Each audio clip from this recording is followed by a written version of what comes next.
I think all in all, we got a market that's really hypersensitive to what we are going to do. Hi again, everybody. Welcome back to the Comstock channel. I'm Marlin Bohling with you. So glad you could join us as we put a bow on another trading week. Well, we headed into the weekend with the trade awaiting the new cattle inventory report. Here to talk about it, I have Justin McKinney with me. He's with Comstock Investments. And Justin, this is not actually a biannual report or a semi-annual report like it used to be, even though they still call it that, I believe. Right now, they did away with the one that comes out in the summer, right? They did, and unfortunately, at the wrong time of the cattle cycle, right? Any other year wouldn't have really mattered. We're setting all-time record highs, $200 cattle. The sky's the limit on this cattle market. If you listen to the coffee shop talk. So, unfortunately, we did not have that report this summer. I don't know how much it actually really factored into the trade. It's nice to have the data, and we're going to go over the data here in a minute, but there's always a little bit of leery, skepticism with these semi-annual or annual cattle reports. Well, as we headed into the close, let me double check here and see just how we did on Friday. We did firm up a little bit on the live cattle. The feeders had a pretty strong day on Friday as we headed into the weekend. I don't know how much that was in anticipation of the numbers, but let's talk about the report. When it came out, the top number on that report will be the all cattle and calves. How did that compare to last year? So we came in at 99% of last year.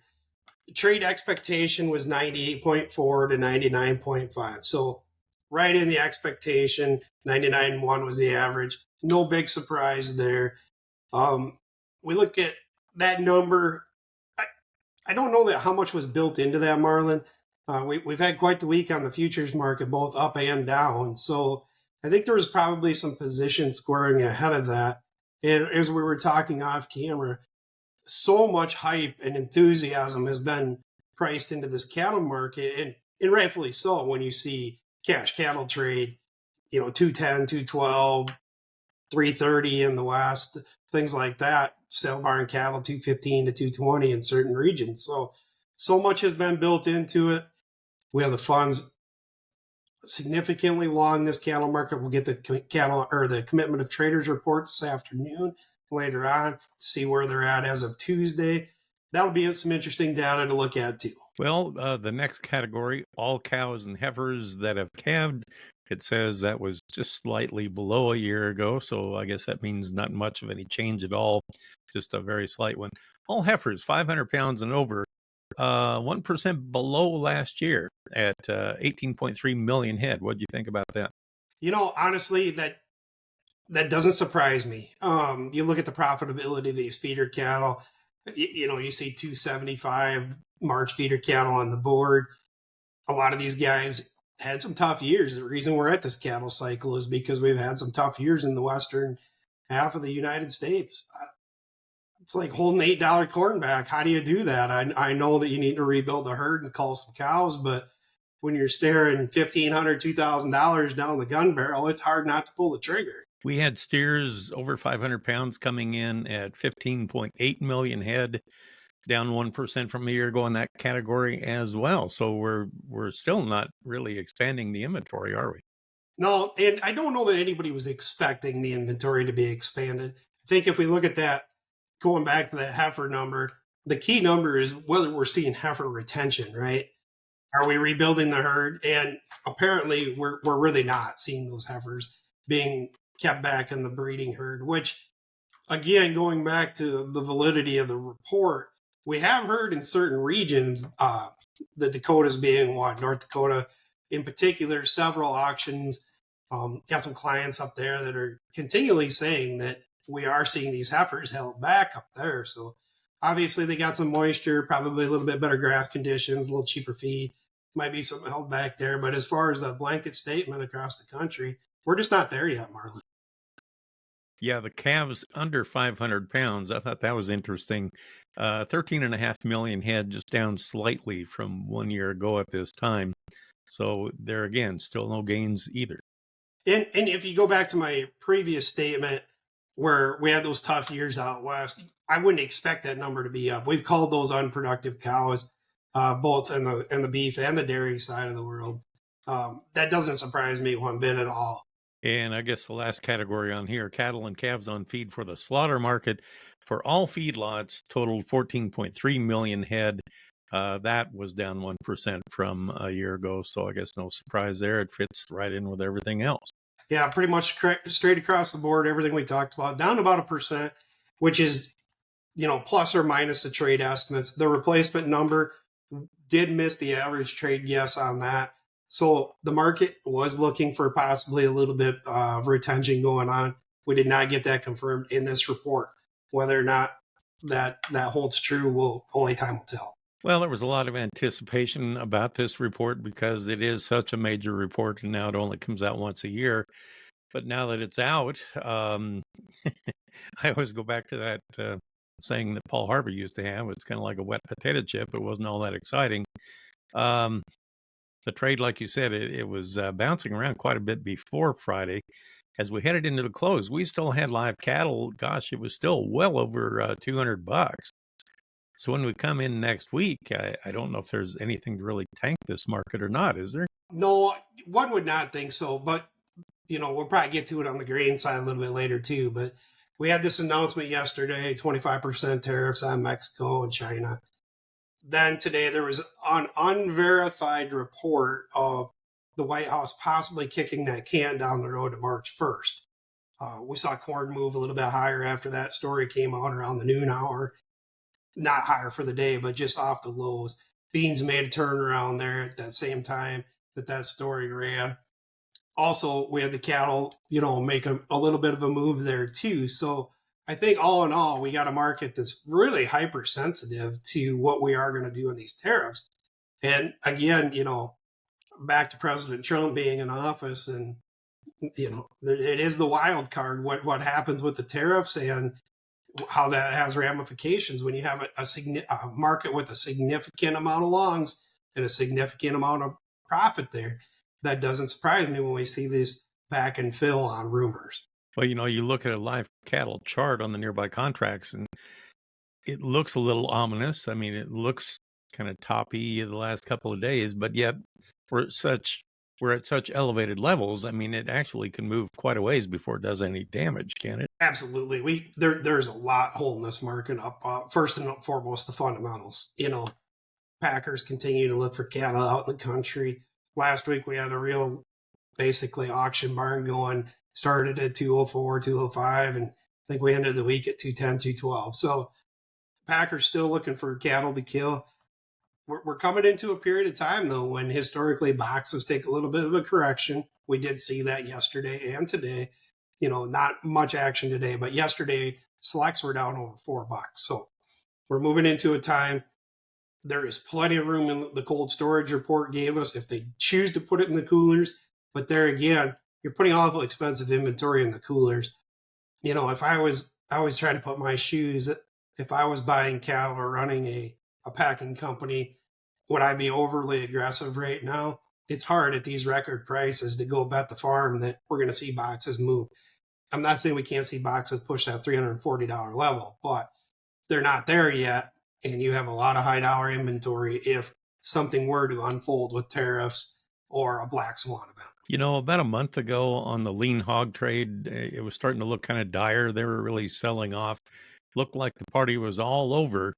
And now here in about the last 3 weeks or so, all of a sudden it's rebounding again. And it seems like it's kind of like a cork in the water with the cattle market just really supporting it. I mean, you look at it as an alternative protein source.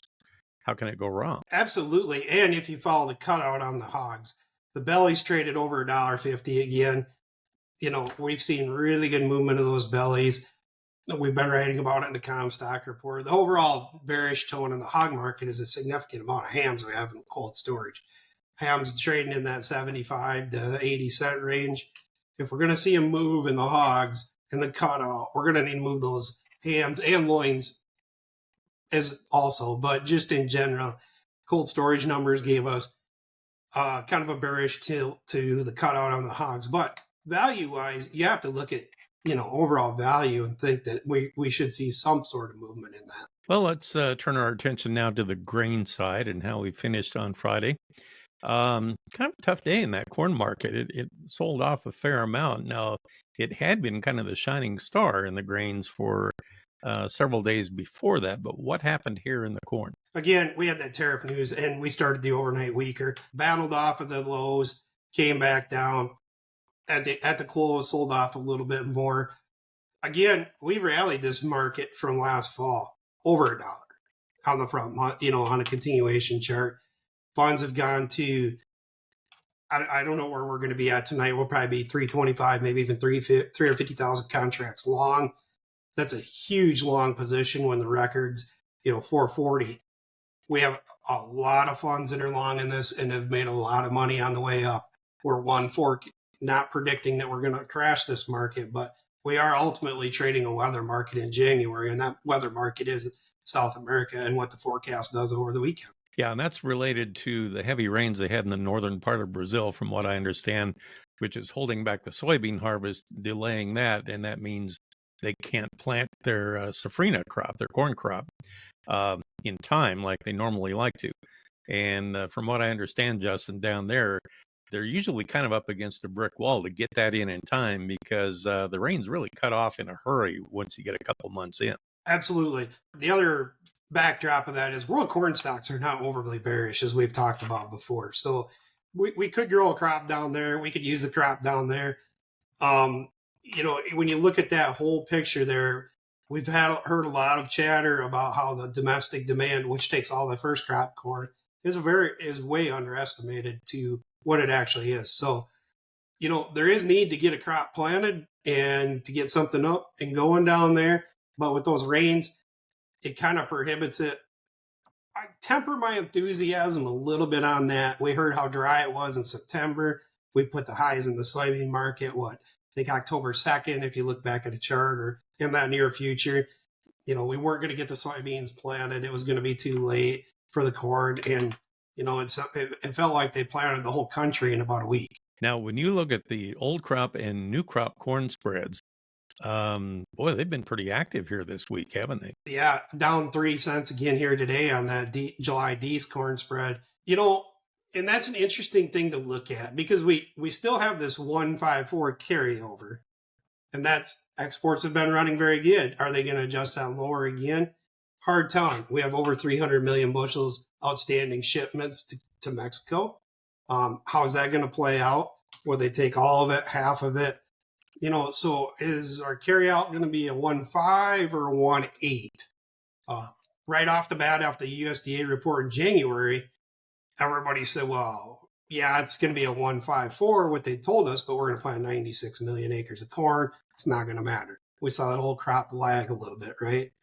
But if we do not see that safrinha corn get in the ground, we will end up exporting some corn August, September, which is normally not historically end of July, August, September, historically a super strong time for us to be in the corn market as export sellers. One factor in there that I keep hearing people talk about is a lot of our major buyers have actually kind of bought ahead, apparently with the thought that tariffs might be coming, and they may own more corn already than they normally would, even though maybe some of it hasn't been shipped yet. It's sure a possibility. I definitely would not rule that out.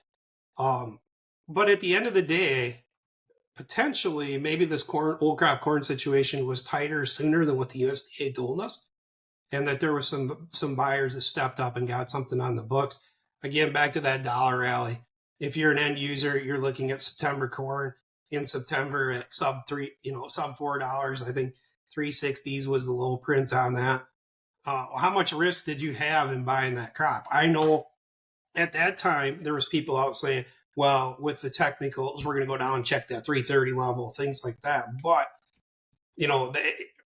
again, positioning myself as an end user, risking 30 cents on the downside versus, $1 on the upside, it makes sense that overall price drove that and that they came in and covered it. Whether they absolutely needed it at that time or down the road, nobody knows. But it's definitely a situation where price drove the demand, in my opinion.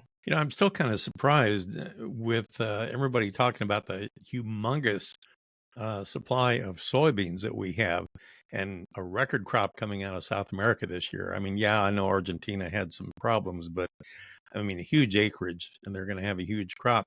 And yet, I see November new crop soybeans are still priced more than what the nearbys are, even though we're expecting to have plenty of supply. How does that work? Well, it's a carry market.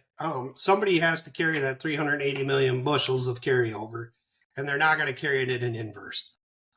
Generally speaking, we're going to need to see at least cost and interest covered before commercials will end up carrying that. Which at the end of the day, the commercials are the one that are going to carry the bulk of the residual. But the spreads will need to widen out and at least offset the interest in that, or they're going to puke them. And the commercials are fairly tight holder unless we see a basis rally to get them to move in that grain. And the way the South American crop looks at this time doesn't look all that likely. Well, and from what I understand, we're over 3% harvested in Brazil. And that's going to ramp up pretty fast now that we get into February and March.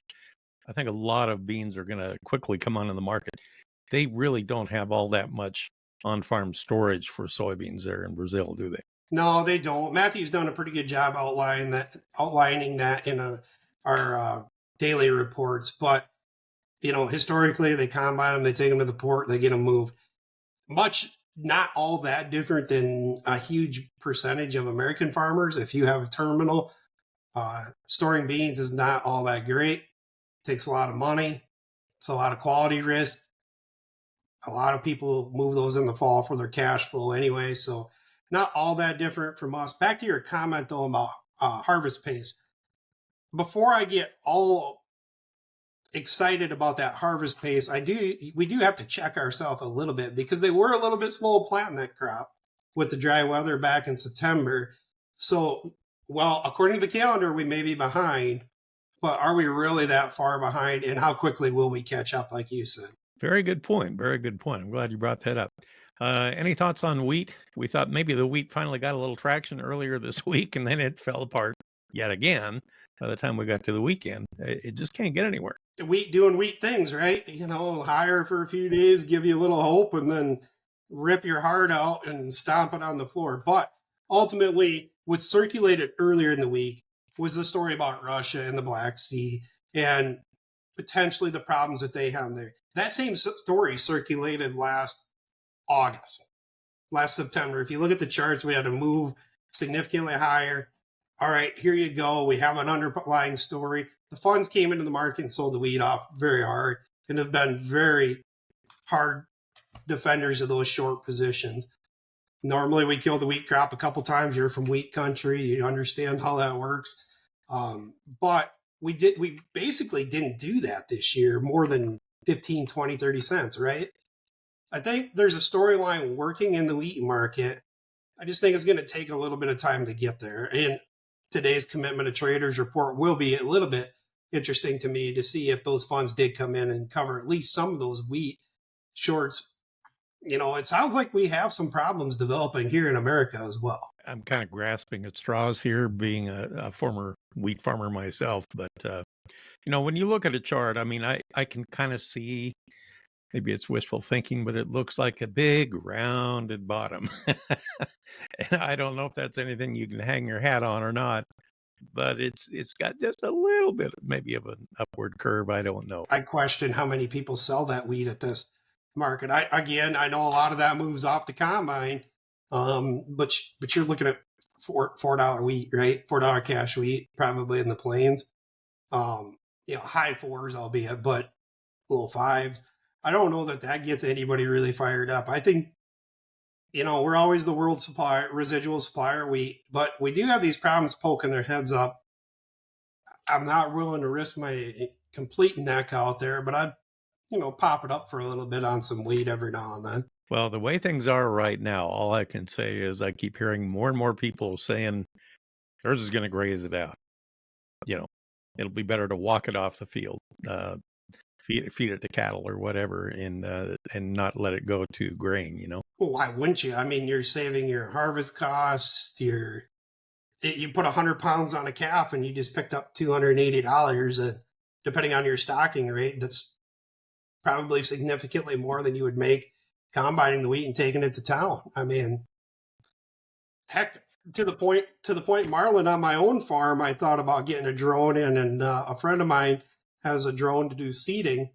And we were actually thinking about trying that on some corn before we harvested it and turning cattle out this fall, but we didn't get it done ultimately. But if it's lucrative enough for a guy east of the Mississippi to think about it, I'm pretty sure the guys out west have already done it. All right. Well, I've heard all kinds of ideas out there. A lot of people planted triticale oats and that sort of thing. And they're using that for hay value this fall and winter. So, yeah, lots of ideas out there. Justin, great to talk with you again. Thanks for all the information. I hope you have a great weekend. We'll talk again soon. Justin McKinney with us. He is with Comstock Investments. Give him a call if you got market questions. That'll do it for this episode. Appreciate you joining us. For producer Brianne Jenkins, I'm Marlin Bohling. We'll catch you next time right here on the Comstock channel. Futures trading involves risk. The risk of loss in trading futures and or options is substantial, and each investor and or trader must consider whether this is a suitable investment. Past performance is not indicative of future results.